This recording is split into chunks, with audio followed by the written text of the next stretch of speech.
अस्सलाम वालेकुम। जैसा कि आप जानते हैं कि दुनिया में इस वक्त वबाओं का एक सिलसिला चल पड़ा है और उसकी एक नई कड़ी मंकी पॉक्स की सूरत में सामने आई है।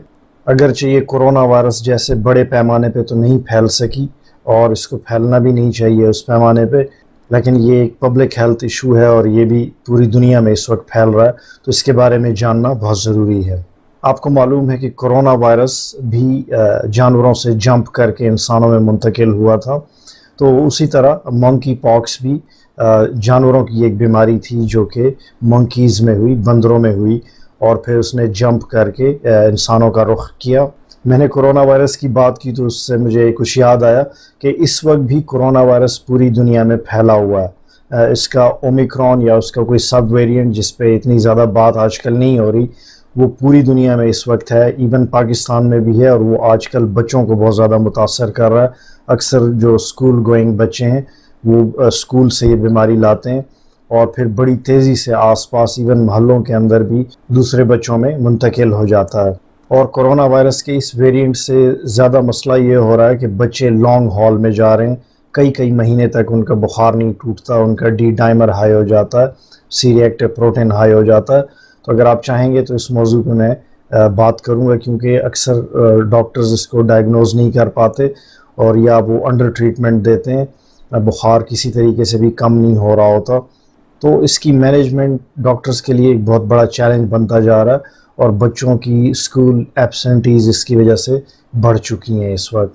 और इन बच्चों की जो सिम्टम्स हैं वो कावासाकी डिज़ीज़ या कावासाकी लाइक डिज़ीज़ जैसी हैं, तो इन इश्यूज़ को एड्रेस करना बर वक्त ज़रूरी है।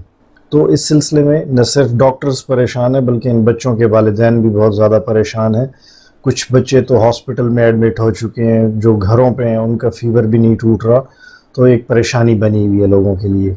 तो खैर अपने आज के मौजू की तरफ आते हैं और मंकी पॉक्स की ट्रांसमिशन को डिस्कस कर लेते हैं कि एक से दूसरे में कैसे मुंतकिल हो सकती है। तो जैसे आपने कोरोना वायरस में देखा था कि वहाँ पे वो बीमारी रेस्पिरेटरी ड्रॉपलेट से फैलती है, तो ये बीमारी भी रेस्पिरेटरी ड्रॉपलेट से मुंतकिल हो सकती है। इसके अलावा चूँकि मंकी पॉक्स में मरीज़ के जिस्म के ऊपर, उसकी स्किन के ऊपर दाने निकल आते हैं और इन्हीं दानों से बराह रास्त स्किन टू स्किन कांटेक्ट से भी ये बीमारी दूसरे में मुंतकिल हो सकती है।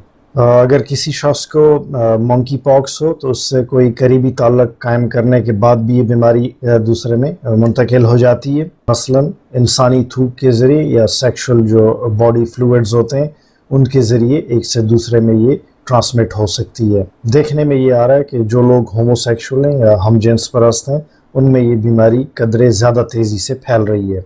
फोमाइट्स मसलन मरीज़ के कपड़े, तौलिया, रुमाल, टिश्यू पेपर, मास्क वगैरह सबसे इन्फेक्शन दूसरे शख्स में मुंतकिल हो सकता है।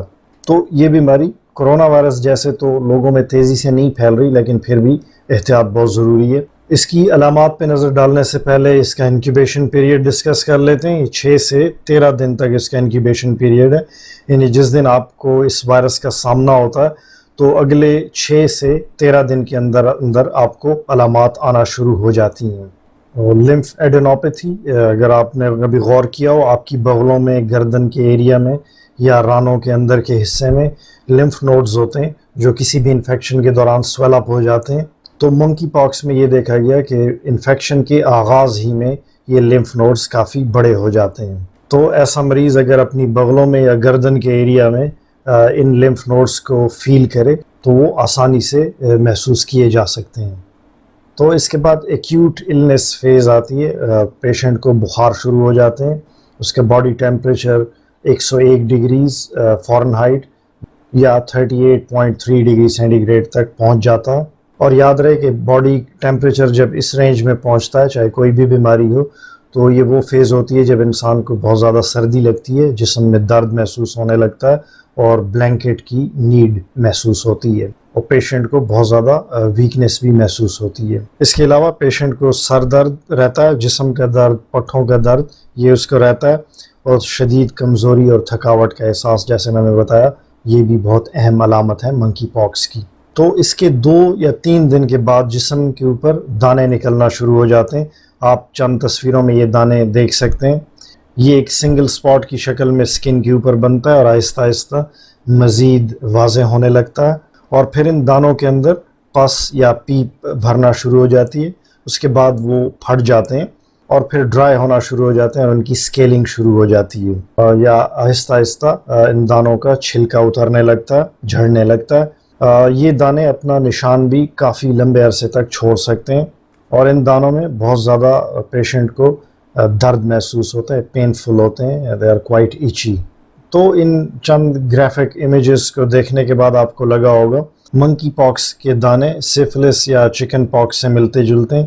یہ دانے اگرچہ چہرے پر اکثر نکلتے ہیں مگر یہ جسم کے باقی حصوں تک بھی تیزی سے پھیل سکتے ہیں, یا پھر جسم کا وہ حصہ جہاں پہ براہ راست وائرس کا اٹیک ہوا ہوتا ہے پہلے وہ حصہ متاثر ہوتا ہے. مثلا سیکشل آرگنز بھی اس سے پہلے متاثر ہو سکتے ہیں اور بعد میں یہ باقی حصوں تک, باقی سکن تک ٹرانسمٹ ہو سکتا ہے. لفظ پاکس اصل میں اس وقت یوز ہوتا ہے جب کسی دانے میں بہت زیادہ پیپ پائی جائے, تو یہ پیپ والے دانے ہوتے ہیں, اس لیے یہ اس کو منکی پاکس کا نام دیا گیا.